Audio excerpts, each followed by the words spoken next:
This camera is discontinued. You can't buy it new from Canon anymore. It's almost 8 years old, and it also got a lot of backlash when it came out. But I still use it every single day, and today I want to explain why the Canon EOS R is still a seriously solid option in 2026.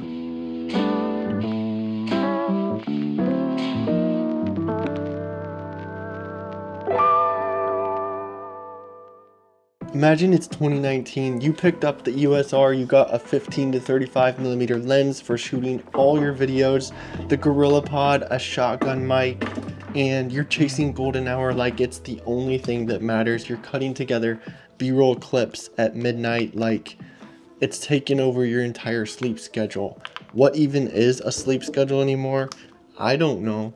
You're convinced that you're one upload away from everything changing. Now, I've been using a professional DSLR camera for the past few years before getting this camera, but there was something about getting a mirrorless camera and recording video that's so much easier with the R.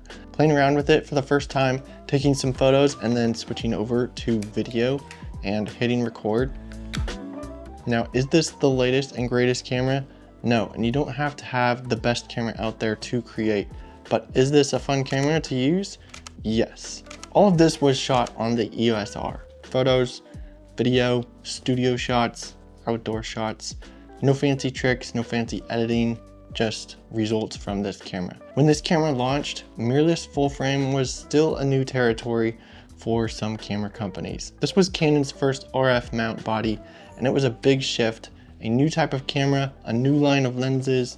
A lot of creators jumped on it early. Peter McKinnon switched to it after using the Canon 1DX. Matty Hapoya used it after switching from a DSLR. It helped define an era of YouTube filmmaking that everybody loved. But it also got criticized a lot. People complained a lot about this single SD card slot, the 4K crop, no IBIS or in-body image stabilization, and of course, the touch bar. And honestly, some of that criticism was fair. Some of it was just people not wanting to give up their DSLRs that they loved using or not wanting to learn and try new things. This has been my go-to camera for a while now. It's not the newest, it's not the flashiest thing out there, but it's just fun to use. This is a camera that I've just enjoyed using ever since I got it. Yeah, the camera wasn't perfect, but here's the real question. If creators were using it to create their photos and videos in 2019 and on, then could it still be a good option for you today? Let's talk about what still makes this camera a great camera. First, this camera has a full frame 30.3 megapixel sensor. It's actually still a larger sensor than some of the newer full frame cameras available today. And I think it's a nice sweet spot respectively for camera sensors. Depth of field, dynamic range, low light performance, it still delivers. When you shoot at 35mm or 50mm at f2.8, it still looks sharp, clear, and professional. It's not a budget look or a beginner look. It looks professional. Second, Canon's color science is so good.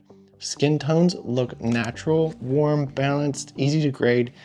Even today, people will chase that Canon look in their photos and videos, and it's right here inside a Canon camera. Third, the RF mount. The RF lens lineup was also met with some uncertainty. You had to swap out new lenses or use a lens adapter, but this gave access to some of the best lenses that Canon has to offer. A 15 to 35mm that gave a wider view for creators, and the Staples 70 to 200, and a ton of other options to choose from in that RF lens lineup.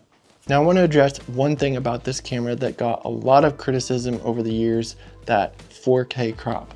Yes, it crops 4K, and if you're shooting wide vlogs or in tight spaces, having to crop is gonna matter. If you're building a high-end 4K workflow, there are better options today that don't have a crop in them, but here's the thing. Most YouTube videos are still watched in 1080 or 4K, and this camera's 1080 is still clean, it's detailed, looks professional, and if you use a wide-angle lens, that 4K crop can still work for you. If you care more about storytelling than having the latest 6K or 8K camera, you'll be just fine. What it was like something like 7 or 14 days or something. They scoped it all out by horse to figure out where to put this road. Then they made the tunnels so you could see Mount Mushroom. Dude, where's that road?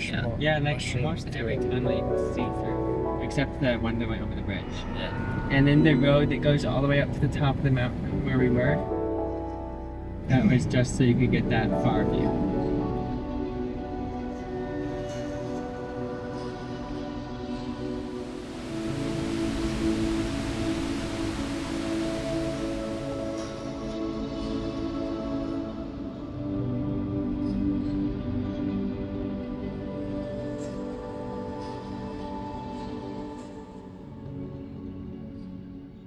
And that single card slot, if you're shooting paid weddings every week, you probably want dual card slots. If you're a hobbyist or YouTuber, a creator building your portfolio, it's manageable to use. It's not necessary to have in a camera, but it can be useful in certain situations having two cards. Be smart, use good SD cards, back up your footage, and you're good to go. Now I know what you're thinking, no IBIS or in-body image stabilization on this camera, and that's true, but lenses have stabilization. Tripods exist, gimbals exist, and good camera technique still matters.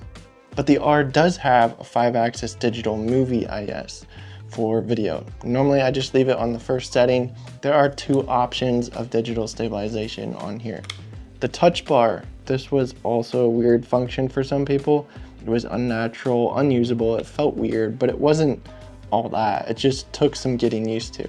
I know everyone wanted the scroll wheel back on their future cameras that Canon was coming out with, but honestly, you barely think about it once it's set up and you've practiced with it. I don't even use it that much except for scrolling through the camera roll to check my shots. So who is this camera for in 2026? Maybe you're thinking about making the jump from a DSLR to a mirrorless camera, or you're researching cameras that YouTubers and creators used in the past and they're tried and tested cameras.